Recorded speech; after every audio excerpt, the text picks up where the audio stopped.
నమస్తే, welcome to big Telugu TV. ప్రస్తుతం మనతో పాటు ఉన్నారు ప్రముఖ ఆస్ట్రాలజర్ సుభాష్ శర్మ గారు. నమస్తే అండి. శ్రీమాత్రే నమః. సుభాష్ గారు, మొన్న మనం మాట్లాడుకున్నప్పుడు థియేటర్స్ బంద్ అవడానికి చాలా వరకు ఆస్కారం ఉంది, సో ఖచ్చితంగా అప్పుడున్న పరిస్థితులను బట్టి అని.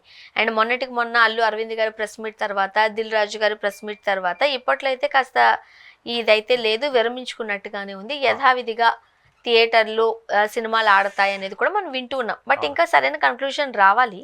బట్ ఏం చెప్తారు, అసలు ఏమైంది, సినిమాకి ఏమైంది, థియేటర్లకు ఏమైంది? తప్పకుండా తెలియజేస్తానండి. ముందుగా ప్రేక్షకులందరికీ శ్రీమాత్రే నమః, శ్రీ గురుభ్యో నమః.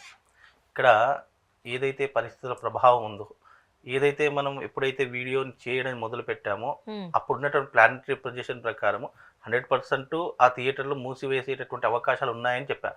అది ఇప్పుడు శ్రీకారం చుట్టింది. 100% తర్వాత జరిగేటటువంటిది అదే. ఇప్పుడున్నటువంటి కారణం ఏంటంటే పెద్ద సినిమాలు ఉన్నాయి, భైరవం లాంటి పెద్ద సినిమాలు ఉన్నాయి, తర్వాత హరిహర వీరమల్లోని పవన్ కళ్యాణ్ గారి సినిమాలు రాబోతున్నాయి, ఇంకా కొన్ని పెద్ద సినిమాలు రాబోతున్నాయి, నాగార్జున గారిది, ఇలా కొన్ని పెద్ద సినిమాలు అనేటటువంటి కారణాల చేత కూడా. ఎందుకంటే పెద్ద సినిమాలు ఎప్పుడైతే థియేటర్లోకి రావడం జరుగుతుందో దాని కారణాల చేత కూడా పోస్ట్ పోన్, ఇది కేవలం పోస్ట్ పోన్ అవుతుంది తప్ప థియేటర్లు యథావిధిగా మూసుకునేటటువంటి అవకాశం అయితే తప్పనిసరిగా రాబోయే రోజుల్లో కనిపిస్తుంది. కాకపోతే అది సినిమాల ప్రభావం అనేటటువంటిది, జనాల మీద ప్రభావం అనేటటువంటి, థియేటర్ల మీద ఉన్నటువంటి ప్రభావం అనేటటువంటి కొంతవరకు పొడిగింపు జరిగేటటువంటి అవకాశం మాత్రమే ఏర్పడింది తప్ప ఇది శాశ్వతంగా దీనికి ఇంకా ఒక కంక్లూజన్ రాలేదు. ఒకవేళ వచ్చినప్పటికీ కూడా పెద్ద ప్రొడ్యూసర్లు కానీ ఎవరైనా కానీ సినిమా థియేటర్లోకి మళ్ళీ సినిమాలు రావాలి అంటే దానికి ఎన్నో రకాలైనటువంటి ఆంక్షలు విధించేటటువంటి అవకాశం ఉంటుంది. లేదు అనంటే కనుక అగ్రిమెంట్స్ చేంజ్ అయ్యేటటువంటి అవకాశం ఉంటుంది. ఇప్పుడు పెద్ద సినిమాలు తీసేటటువంటి వారు ఎవరైతే ఉన్నారో, థియేటర్ యజమానులు ఎవరైతే ఉన్నారో వాళ్ళకి ఏంటంటే పర్సంటేజ్ అనేటటువంటివి పెరిగిపోతూ ఉంటాయి. లేదా ఫర్ ఒక సినిమాకి ఇంత పర్సెంట్ కావాలి అని చెప్పేసి స్ట్రైకులు చేసేటటువంటి అవకాశం ఉంటుంది. ఇంత ఇస్తేనే మేము సినిమా థియేటర్లో మీ సినిమాను వేస్తాము అనేటటువంటి విషయాలు వెల్లడించేటటువంటి అవకాశాలు ఉంటాయి. ఇలా ఒకటి కాదు రెండు కాదు, సినిమా థియేటర్ మూసివేస్తున్నారు అనడానికి అనేక రకాల కారణాలు ఉంటాయి.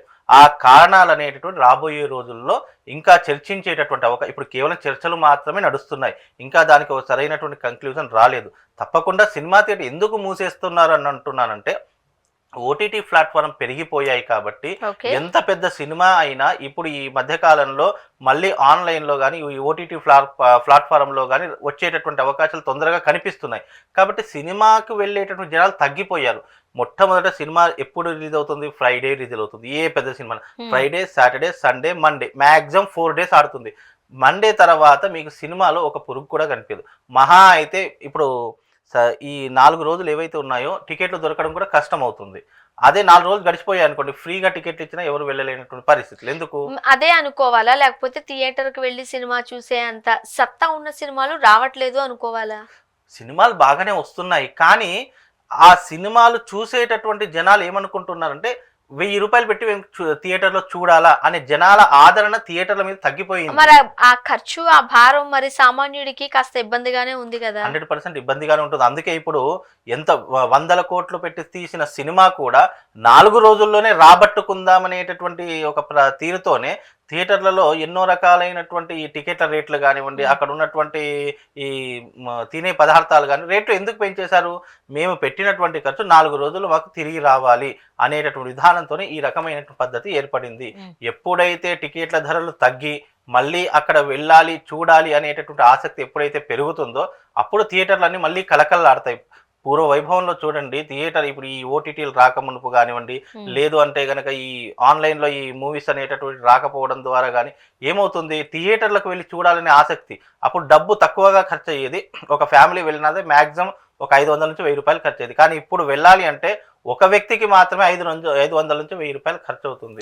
కాబట్టి ఆ ప్రజల మీద భారం ఎక్కువ పడుతుంది. వాళ్ళు ఎలాగైతే సినిమాలు తీస్తారో ఆ భారం అంతా ఎవరు అనుభవిస్తున్నారు? ప్రజలే కదా. ప్రజలు ఒక టికెట్ కొనడం ద్వారానే ఒక సినిమా సక్సెస్సా ఫెయిల్యూరా అనేటట్టు మనకు అర్థమవుతుంది.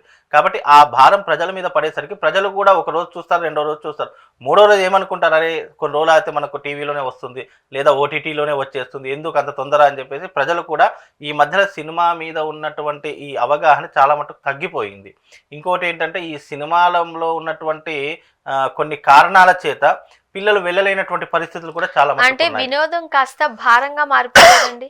సినిమా అనేది ఒక వినోదం, సినిమా అనేది వినోదం ప్లస్ ఎంటర్టైన్మెంట్, అవును. దాన్ని ఆ తరహాలో చూడాలి. కానీ దాంట్లో అంటే రియాలిటీగా చెప్పాలి అంటే వల్గారిటీ పెరిగిపోతుంది కదా, అశ్లీలత పెరిగిపోయి ఈ మధ్య కాలంలో కొన్ని సినిమాలకు వెళ్ళడమే మానేస్తున్నారు. ఇప్పుడు సినిమాకి ఎవరు వెళ్తారు, ఫ్యామిలీతో వెళ్ళాలి అనేటటువంటి ఆలోచన చాలా మందికి ఉంటుంది. అంటే ఫ్యామిలీ ఆడియన్స్ రావాలనేటటువంటి కోరికతో ఎవరైతే సినిమా తీస్తారో అలాంటి ఫ్యామిలీ ఆడియన్స్ వెళ్ళాలంటే ఇంట్లో పిల్లలు, భార్య, ఎంతో మంది ఉంటారు. వాళ్ళందరినీ తీసుకొని వెళ్ళాలంటే కుటుంబ కథా చిత్రాలు వచ్చేటివి తగ్గిపోతున్నాయి, ఎంటర్టైన్మెంట్ తగ్గిపోతుంది, అన్ని రకాలుగా దాంట్లో అంశాలు తగ్గిపోవడానికి కారణం చేత అంటే క్రూయాలిటీ పెరిగిపోతుంది, అలాగే అశ్లీలత పెరిగిపోతుంది. అలాంటప్పుడు పిల్లల్ని రక్తపాతాలు ఎక్కువైపోయి ఈ మధ్యకాలంలో చూస్తున్నాం కదండి. అదే ఈ మధ్యకాలం చూస్తున్నాం కాబట్టి ప్రజల్ని ఆనందింపజేసేటటువంటి సినిమాలు వస్తే ఎవరైనా ఆదరిస్తారు. ప్రజలు సినిమా చూడట్లేదు కదా అని మన ఈ యొక్క తెలంగాణలో ఏంటి అంటే అందరూ ఆదరించే వాళ్ళే. కానీ కుటుంబ కథా చిత్రాలు వచ్చేటటువంటి కథలు కొన్నే ఉన్నాయి. అందులో కొంతమంది పెద్దవాళ్ళు చూసే సినిమాలే కొన్ని ఉంటాయి. పిల్లల్ని తీసుకోలేనటువంటి పరిస్థితి, ఫ్యామిలీని తీసుకువెళ్ళలేనటువంటి పరిస్థితి. అలాంటప్పుడు థియేటర్లో ఎవరు ఉంటారు చెప్పండి? మొట్టమొదట 4 రోజులు ఎవరు ఉంటారంటే అభిమానులు మాత్రమే 4 రోజులు ఆ సినిమాని సక్సెస్ఫుల్గా రన్ చేస్తారు. మిగతా తర్వాత ఫ్యామిలీ ఆడియన్స్ వస్తారా లేదా అనేటటువంటి రివ్యూల ద్వారా తెలుస్తుంది. భవిష్యత్తులో మాత్రం నేను అన్నట్టుగా థియేటర్లు తప్పకుండా మూసుకునేటటువంటి పరిస్థితులు మాత్రం ఏర్పడతాయండి. మీరు అన్నట్టుగా కంప్లీట్ గా మూసుకుపోతాయి లేదా పక్కన పెడితే ఆ నంబర్ అయితే తగ్గిపోయినా లేదండి. ఇప్పటికే థియేటర్లు క్లోజ్ చేసేసి ఏమంటారు షాపింగ్ మాల్స్ కింద కన్వర్ట్ చేసేసి ఉన్నాయి. మరో పక్క ఫంక్షన్ హాల్స్ కింద మార్చేశారు. అవునండి. అంటే తగ్గిపోవడానికి రీజన్ ఏంటి అంటే సినిమా అనేటటువంటిది ఇంతకుముందు 50 రోజులు 100 రోజులు ఇలా నడిచేటట్టు, ఇప్పుడు 10 రోజులు నడిచినది అది చాలా గొప్ప విషయము. అందుకే వాళ్ళకు కూడా డబ్బులు వెళ్ళాలి కదా, వాళ్ళకు కూడా వెళ్ళట్లేదు. అందుకే వాళ్ళు దాన్ని బిజినెస్ కింద మార్చేసి షాపింగ్ కాంప్లెక్స్లో లేదంటే స్కూల్స్ కిందనో మాల్స్ కిందనో అవన్నీ కూడా ఇచ్చేస్తూ ఉన్నారు. అంటే థియేటర్ల సంఖ్య కూడా తగ్గుకుంటూ వస్తుంది. ఎప్పుడైతే ఓటీటీ ప్లాట్ఫామ్స్ పెరుగుకుంటూ వెళ్ళాయో సినిమా థియేటర్ తగ్గుకుంటూ వస్తున్నాయి. తగ్గేటటువంటి క్రమంలో ఏమవుతుంది, ఉన్న థియేటర్లకు డిమాండ్ పెరిగిపోతుంది.